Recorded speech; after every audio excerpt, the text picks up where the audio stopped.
প্রত্যেকটা গেটে গেটে চেকপোস্ট বসানো হবে এবং চেকপোস্ট বসানোর পরে গাড়িগুলো যাতায়াত করবে এবং ওইখানে নির্দিষ্ট পরিমাণ ভলান্টিয়ার থাকবে। ভলান্টিয়াররা বহিরাগতদের ঢুকতে দিবে না, প্রক্টোরিয়াল টিম তাদেরকে সাহায্য করবে। আমরা আগে থেকে আশা করেছিলাম ডাকসু প্রতিনিধিদের কাছে যে তারা এই ধরনের উদ্যোগগুলো নিবে এবং তারা খুব দ্রুত এই ধরনের উদ্যোগগুলো নিয়েছে দেখে খুব ভালো লাগছে। এই অভিযানগুলো এর আগে হয়েছে কিন্তু এগুলো আসলে স্থায়ী হয় নাই।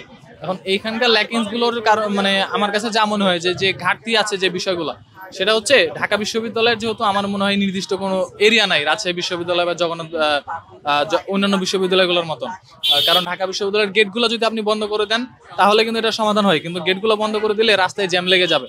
সেহেতু আমাদেরকে একটা পদক্ষেপ নেওয়া যাইতে পারে এটা বন্ধ করার জন্য স্থায়ীভাবে, যে প্রত্যেকটা গেটে গেটে চেকপোস্ট বসানো হবে এবং চেকপোস্ট বসানোর পরে গাড়িগুলো যাতায়াত করবে এবং ওইখানে নির্দিষ্ট পরিমাণ ভলান্টিয়ার থাকবে।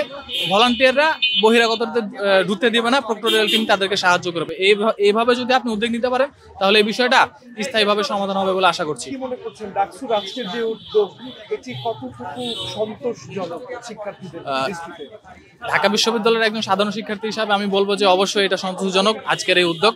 কারণ আমাদের ক্যাম্পাসে আমাদের নিজেদের একটা নিরাপত্তার বিষয় থাকে, আমাদের আপুদের একটা নিরাপত্তার বিষয় থাকে এবং এই ধরনের উদ্বাস্তু যদি একটা শিক্ষাঙ্গনে থাকে তাহলে সেটা কোনোভাবে একটা বিশ্ববিদ্যালয়ের জন্য ভালো একটা পরিবেশ হতে পারে না।